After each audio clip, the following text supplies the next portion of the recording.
Hello everyone, this is Sandeep Arya. आज हम बात करेंगे जो 28 मई को भी ट्रिपल का एग्ज़ाम जो वीआईटी का एंट्रेंस एग्ज़ाम होता है वो कंडक्ट किया गया। वो फर्स्ट डे टोटल 4 फेजों में एग्ज़ाम को कंडक्ट किया गया। आपके 4 स्लॉट में एग्ज़ाम को कंडक्ट किया गया और आगे 2 दिन एग्ज़ाम और कंडक्ट होंगे। तो इस वीडियो में मेन रूप से 3 चीज़ों पर बात करेंगे। पहली बात की चीटिंग के बारे में, किस तरह से वीआईटी की एग्ज़ाम ऑनलाइन एग्ज़ाम में आज चीटिंग चला है। दूसरी टॉपिक पे हम बात करेंगे उसके चारों पेपर के डिफ़िकल्टी स्लॉट वाइज देखेंगे। और तीसरे में बात करेंगे कि इससे आपके कट ऑफ पे जो आपके रैंकिंग बनेंगे, जो आपके ब्रांच की रैंकिंग बनेंगे, उस पर क्या इफेक्ट पड़ेगा। तो हम सबसे पहले शुरू करते हैं। तो अभी तक यदि आपने इस चैनल को अभी तक आपने सब्सक्राइब नहीं किया तो आप सब्सक्राइब कर ले, ताकि आने वाले वीडियो के नोटिफिकेशन आपको मिलते रहे। और यदि आप इस वीडियो आपको पसंद लगे तो आप इस वीडियो को लाइक करें और शुरू से अंत तक देखें।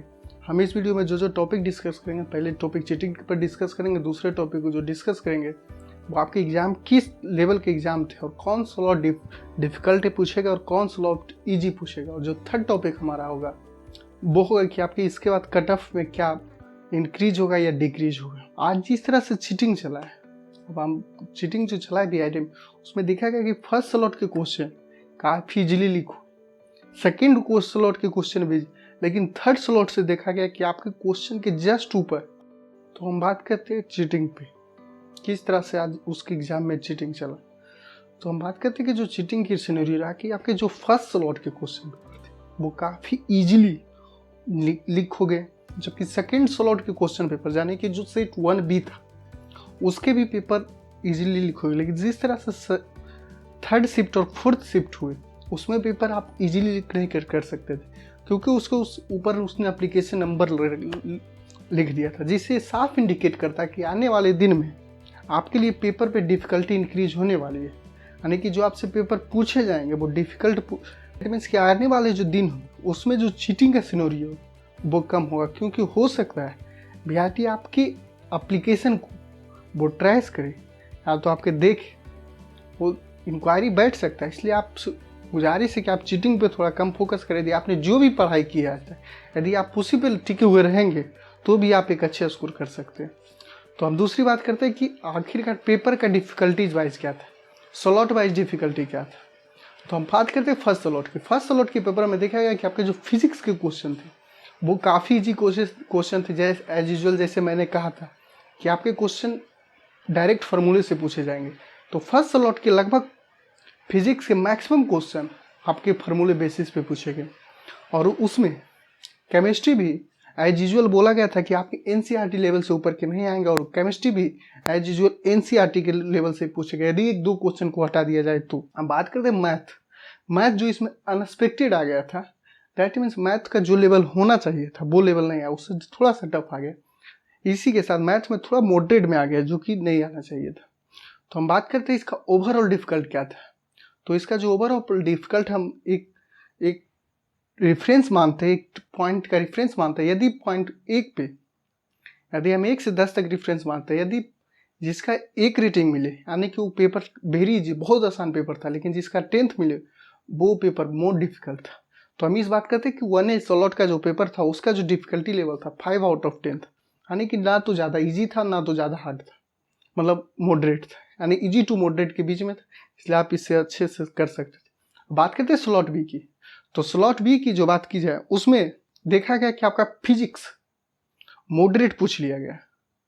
फिजिक्स मॉडरेट था, मैथ इजी टू मॉडरेट था, मतलब इजी नहीं था, इजी था लेकिन थोड़ा लेंदी हो रहा था, इसलिए उसमें इजी टू मॉडरेट उसमें आ गए मैथ। और केमिस्ट्री एज यूजुअल इसमें भी इजी पूछे गए।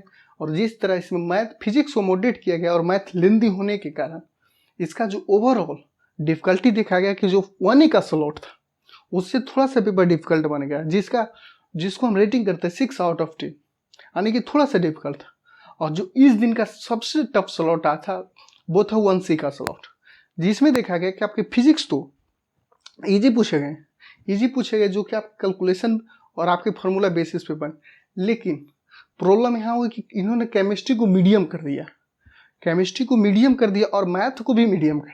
दैट मीन्स कि आपके 2 पेपर लीक हुआ। और केमिस्ट्री का मीडियम होने का कारण था कि आपके 2 से 3 क्वेश्चन जो आउट ऑफ सिलेबस आ गए, जो कि नहीं पूछना चाहिए था वीआईटी को, लेकिन उन्होंने आउट ऑफ सिलेबस चले गए।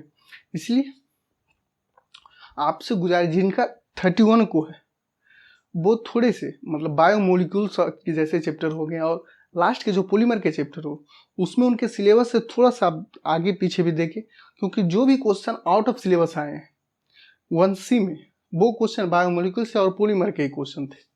ठीक है, इसलिए हमें इसमें देखा गया कि जो इसका लेवल ऑफ डिफिकल्टी था वो इंक्रीज कर गया और इसका जो ओवरऑल जो रेटिंग किया गया वो 8 ऑफ टॉप 10 किया। यानी कि हम बात करते हैं कि जिस तरह से स्लॉट बढ़ा अभी तक उस तरह से पेपर का डिफिकल्टी बढ़ते गया। दैट मीन्स जिसका 1A का स्लॉट था वो इजी था, 1B का स्लॉट उससे लिटिल डिफिकल्ट हुआ और जो 1C का स्लॉट था वो तो सबसे ज़्यादा डिफिकल्ट आज का पेपर। अब बात करते हैं स्लॉट 1D का, जो कि आपके 4 बजे से स्लॉट थे। इस स्लॉट में फिजिक्स इजी थे, केमिस्ट्री भी इजी थी, मैथ इजी थे प्लस लेंदी थी।